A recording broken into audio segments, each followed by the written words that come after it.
मैं जब शादी होकर ससुराल आई तो मैंने देखा वहाँ पर मेरी बड़ी ननद का राज चलता है और हर कोई उन्हीं की बात मानता था। कोई उनके सामने किसी बात पर बहस नहीं करता था। मैंने अपने पति से बात करने की कोशिश की थी।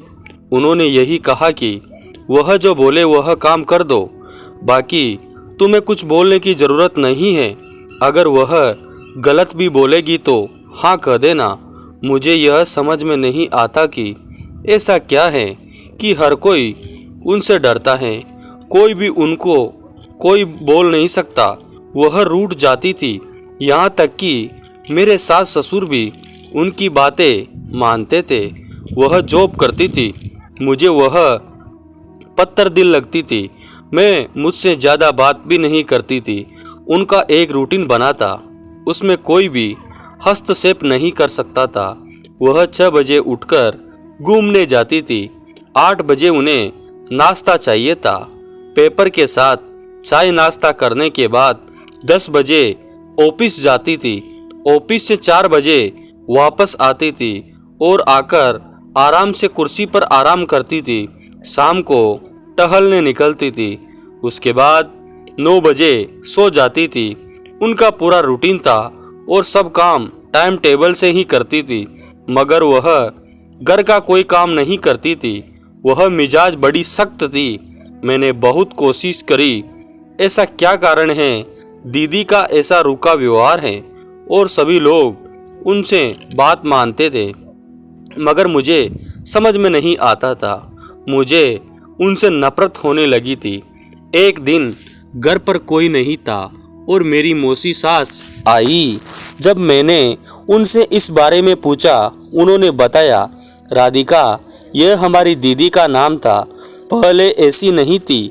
वह बहुत ही मिलनसार लड़की थी और सबसे मिलजुल कर रहती थी, सबका काम करती थी।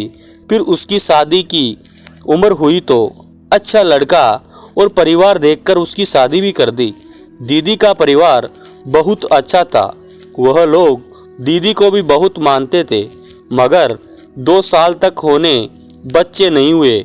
दोनों ने डॉक्टर से जांच करवाई, तब पता चला कि दीदी के गर्भाशय में बीमारी है, जिस वजह से उन्हें बच्चे नहीं हो सकते।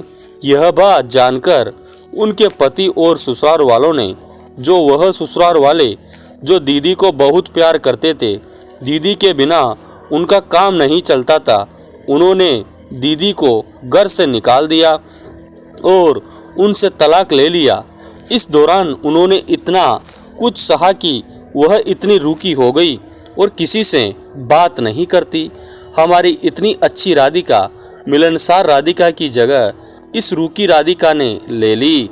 सभी लोग इसलिए राधिका की बात मान लेते हैं क्योंकि वह अंदर से बहुत टूटी हुई है और आकाश भी उसको बहुत मनाता है। उसने इसलिए तुम्हें नहीं बताया कि तुम उसे बेचारी ना समझो। नौकरी भी राधिका इसलिए करती हैं कि कोई उसको बेचारी कहकर नहीं पुकारे, मगर उसके व्यवहार के लिए क्या करे यह किसी को समझ में नहीं आता। हम सब जानते हैं कि अंदर से वह बहुत ही मासूम है, मगर यह नहीं पता कि हमारी पहले वाली राधिका कैसे लाए। मैंने जब यह बातें सुनी, तुम हो, मेरे मन में दीदी के लिए बहुत ही सम्मान पैदा हो गया कि यह सब दीदी अपने स्वाभिमान के लिए करती हैं, ताकि कोई भी उन्हें बेचारी ना कहे और वह सर उठा कर रहे। उसके बाद जब आकाश आए तो मैंने उनसे यह बात बताई कि मुझे मौसी से सब बात पता चल गई है। उस समय बात करते करते आकाश की आंखों से भी आंसू आ गए।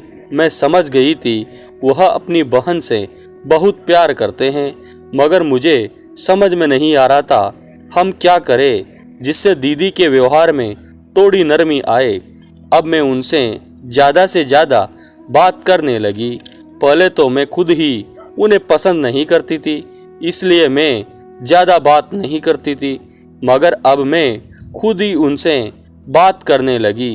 हर काम के बारे में उनसे पूछने लगी, मगर उनका व्यवहार वैसा ही था।